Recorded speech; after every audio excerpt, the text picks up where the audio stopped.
bueno, cierro yo ya esta sección de reseñitas con un autor que ya ha pasado en un par de ocasiones por nuestra reseña. Estoy hablando de Shuzo Oshimi, que es uno de esos mangakas cuya obra tenemos prácticamente íntegra en castellano y hoy os traigo de él pues su Dentro de Mari.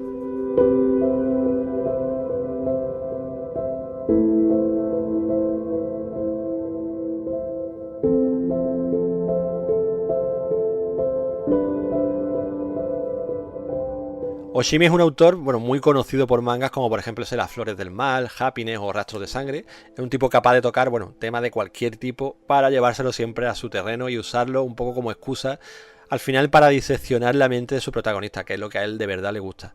Por lo general suele traernos obras de corte bastante realista, aunque en alguna ocasión, como por ejemplo en esa Happiness que os decía, ¿no?, nos ha sorprendido con elementos más fantásticos. Pero incluso en aquel manga que era de vampiros, Oshimi, al final lo que optaba más era por sumergirse en la psique de los personajes, en sus traumas, en sus pasiones, en sus miedos, y dejaba un poquito más en segundo plano, ¿no?, la trama que originalmente nos planteaba, que era el tema más vampírico puro y duro, ¿no? En el caso de Dentro de Mari, vuelve a su ambientación más habitual, en el presente, con protagonistas normales y corrientes, a los que, eso sí, les toca sufrir un particular hecho sobrenatural que, ahora os comentaré. Porque antes de entrar en lo que es el argumento del manga, sí que me gustaría mencionar que esta Dentro de Mari es una obra de 9 volúmenes, que en español está publicada por Milky Way y que, al contrario que otras series del autor, pues nos ha llegado con algo de retraso respecto a Japón. Aquí la hemos podido ver publicada después de aquella Welcome Back Alice, pero originalmente se empezó a publicar en 2012, antes que esta y antes que Rastros de Sangre. Aún así, no se nota demasiado el que sea una obra algo más antigua, ¿no?, ya que el autor, en aquel momento tenía ya una madurez a nivel creador o mangaka, ¿no?, total. Y de hecho, al final básicamente es una alegría, ¿no?, que hayan cubierto ese pequeño hueco que teníamos dentro de lo que es su bibliografía.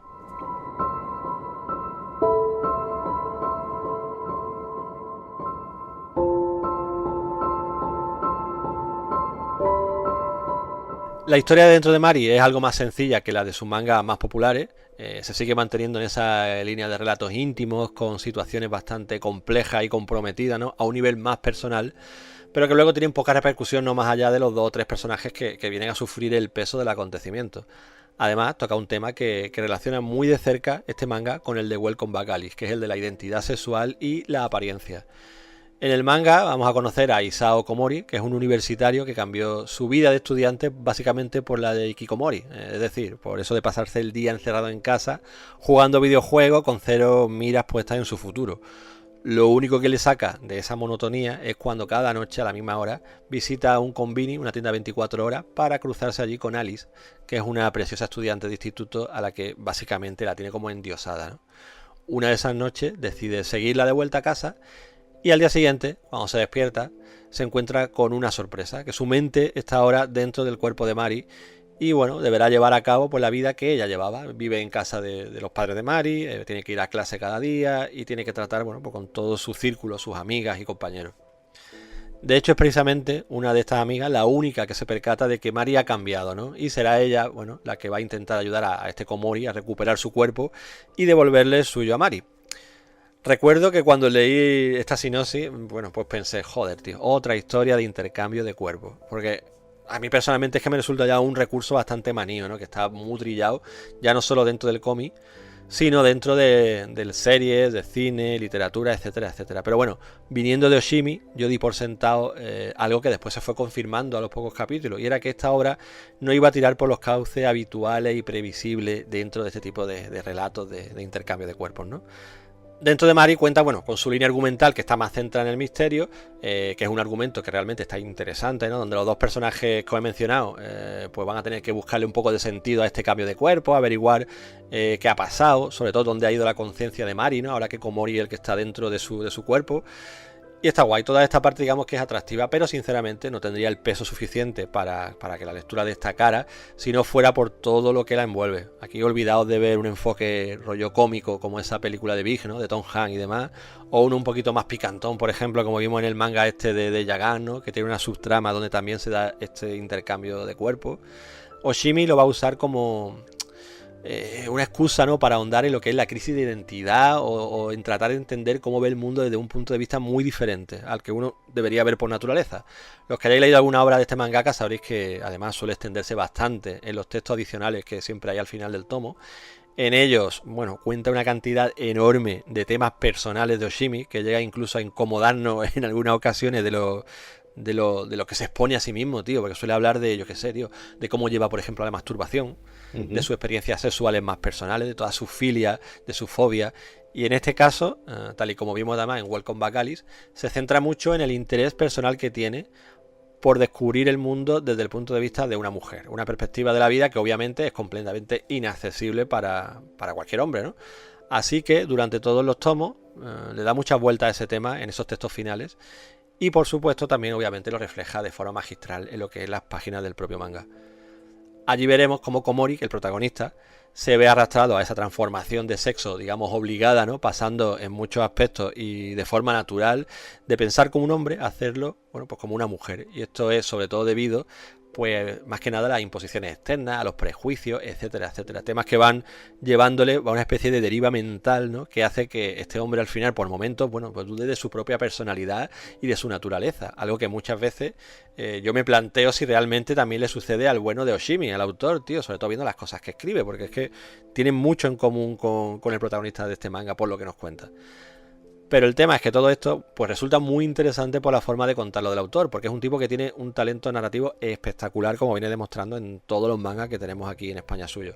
Sé que el tema este del género es una cosa que está muy de moda y que la ansia de las editoriales por publicar material de este palo, pues yo creo que ha abierto puertas a que mucha gente sin talento y sin nada que decir, al menos con un mínimo de interés, ¿no?, haya podido publicar obras, tanto en cómics como en prosa, como queráis, ¿no? Es decir, que sobre esto yo creo que tenemos basura expuertas. Pero ya os digo que Oshimi no pretende sumarse para nada a este movimiento, ni por asomo.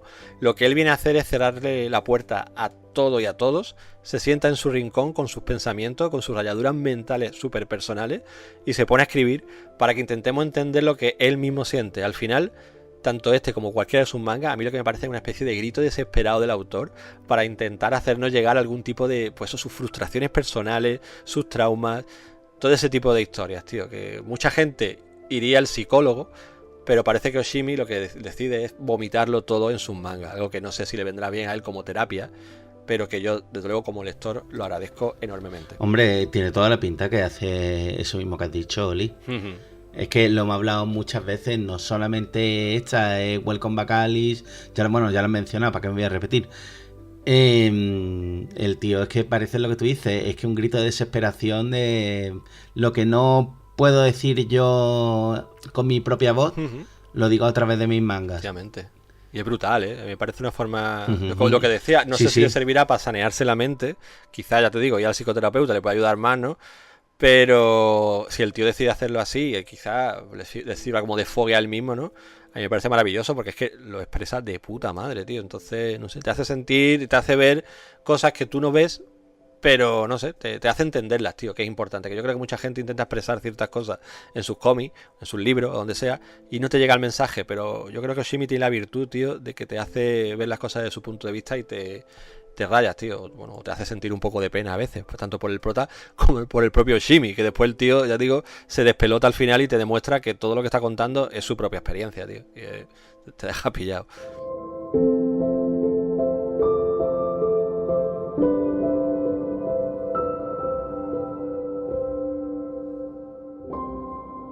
En cuanto al dibujo, bueno, pues mantiene el mismo estilo delicado, realista y expresivo de sus mangas más actuales, ¿no? Para mí es un gustazo moverme entre las páginas de este autor, gracias a ese estilo que tiene tan reconocible, y además es un pedazo de maestro expresando las sensaciones, iba a decir sentimientos, pero yo creo que son sobre todo sensaciones a base de cambiar el trazo del dibujo. Esto lo vimos sobre todo en Rastros de Sangre. En Dentro de Mari se vuelve a ver, pero en muchas menos ocasiones, principalmente porque yo creo que es una obra menos intensa psicológicamente que aquella, que recordemos que era un chico cuya madre le había hecho la vida imposible y entonces acaba trastornado, perdido. Aquí no requiere tanta intensidad, ¿no?, a ese nivel, pero cada vez que quiere mostrar alguna sensación, algún sentimiento particular mediante su trazo, lo vuelve a hacer y le queda genial. Y cierro ya la reseña, por supuesto, bueno, recomendando esta obra a todos los fans de Oshimi y a cualquiera que le haya resultado mínimamente interesante lo que he comentado, porque si os ha interesado o ha despertado esa curiosidad en base, bueno, a mis palabras, yo no os quiero contar lo que os despertará cuando lo leáis de la mano, bueno, del gran Shuzo Oshimi, con todas las herramientas narrativas, el talentazo que tiene a la hora de construir la historia, etcétera, etcétera. Y ojo, además, que no creo que sea ni de lejos la mejor obra del autor, pero es que este mangaka yo creo que tiene el don de mantener siempre un nivel alto, y que incluso el peor de sus mangas ya te diría que puede que sea de notable, tío. Sin contar ese tomo único que tiene por ahí que se llama Chino, que es un poquito más flojeras, pero el resto yo creo que del notable no baja. Así que nada, ahí queda mi opinión. Si buscáis un manga de Oshimi algo menos intenso que sus obras más populares, pero que también sea interesantísimo, con una doble lectura que además va más allá de lo que aparentemente te quiere contar al principio, ¿no? Y sobre todo con una calidad muy alta, pues nada, no lo penséis dos veces y haceos con este Dentro de Mario.